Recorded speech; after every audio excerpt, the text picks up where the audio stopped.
एक घने जंगल में एक छोटा सा बाघ का बच्चा रास्ता भटक गया। कई दिनों से उसे ठीक से खाना नहीं मिला था। वो थक कर एक पेड़ के नीचे बैठ गया और धीरे धीरे रोने लगा। तभी वहां से एक हिरन गुजर रहा था। उसने बाघ के बच्चे को कांपते देखा और पास आकर बोला, तुम रो क्यों रहे हो? बाघ के बच्चे ने मासूमियत से कहा, मुझे बहुत भूख लगी है और मैं अकेला हूँ। हिरन थोड़ी देर चुप रहा, फिर बोला, डरो मत, मेरे साथ चलो। वो उसे अपने परिवार के पास ले गया। हिरनी ने उसे मीठी घास और फल दिए। बाघ का बच्चा पेट भरकर खाया और पहली बार मुस्कुराया।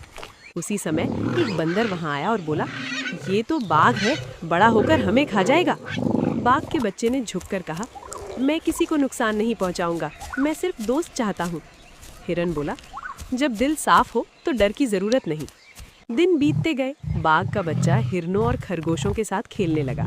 फल और घास खाने से उसका रंग हल्का सुनहरा हो गया और उसका स्वभाव भी नरम हो गया।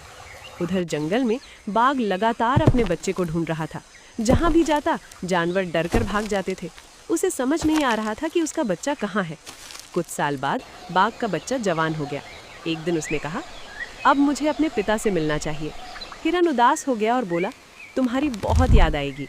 बाघ ने कहा, मेरे साथ चलो, अब कोई किसी से नहीं डरेगा।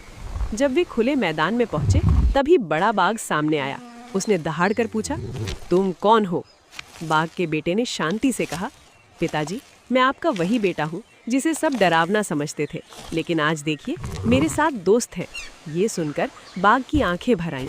उसने सिर झुकाकर कहा, आज मुझे समझ आया कि असली ताकत डराने में नहीं बल्कि भरोसा जीतने में होती है। उस दिन के बाद जंगल में एक नया नियम बना, कोई भी जानवर किसी को डराएगा नहीं, सब मिलकर रहेंगे। सीख, प्यार और समझदारी से जीता गया दिल ताकत से जीते डर से कहीं ज्यादा मजबूत होता है।